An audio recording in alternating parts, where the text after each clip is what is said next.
বিমানবন্দরে ১৪ বোতল বিদেশি মদসহ আটক জনপ্রিয় অভিনেত্রী মেহজাবিন চৌধুরী। সাথে ছিলেন স্বামী আদনান আল রাজীব ও নির্মাতা শঙ্খ দাশগুপ্ত।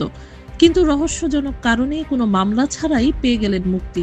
এটি কি শুধুই গুজব, নাকি পর্দার আড়ালে লুকিয়ে আছে অন্য কোনো সত্য?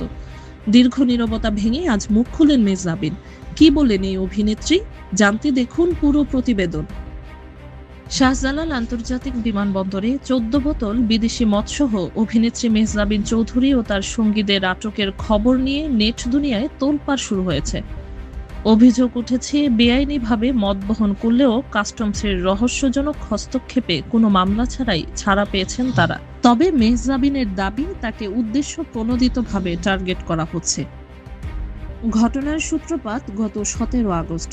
ব্যাংকক থেকে একটি ফ্লাইটে ঢাকা ফেরেন মেহজাবিন চৌধুরী, নির্মাতা আদনান আল রাজীব এবং শঙ্খ দাশগুপ্ত। অভিযোগ অনুযায়ী গ্রিন চ্যানেল পার হওয়ার সময় তাদের লাগেজে তল্লাশি চালিয়ে উদ্ধার করা হয় ১৪ বোতল বিদেশি মদ, বাংলাদেশি পাসপোর্টধারীদের জন্য, যা বহন করা সম্পূর্ণ বেআইনি।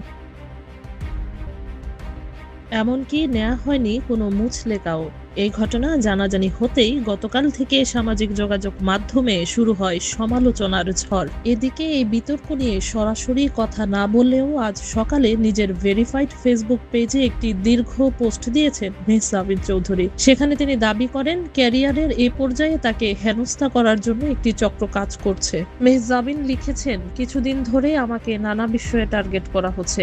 কিছুদিন আগে একটি মিথ্যা মামলায় আমাকে হয়রানির শিকার হতে হয়েছিল, যেখানে আদালত আমাকে অব্যাহতি দিয়েছেন। যখনই আমি কাজে মনোনিবেশ করছি, তখনই আবার আমার মানহানি করার চেষ্টা করা হচ্ছে।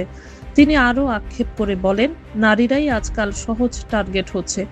এআই দিয়ে তৈরি ছবি বা ভিডিওর মাধ্যমেও আর্টিস্টদের বিব্রত করা হচ্ছে। আমি শুধু আমার কাজে ফোকাস করতে চাই। মদকাণ্ডের অভিযোগ নিয়ে মেহজাবিন ও রাজীবের সঙ্গে যোগাযোগের চেষ্টা করা হলেও তারা সাড়া দেননি। তবে ভক্তদের একাংশ মনে করছেন এটি অভিনেত্রীর বিরুদ্ধে ষড়যন্ত্র। আবার অনেকে প্রশ্ন তুলছেন কাস্টমসের ভূমিকা নিয়ে। এখন দেখার বিষয়, এই রহস্যজনক ছাড়ের নেপথ্যে আসল সত্য কি।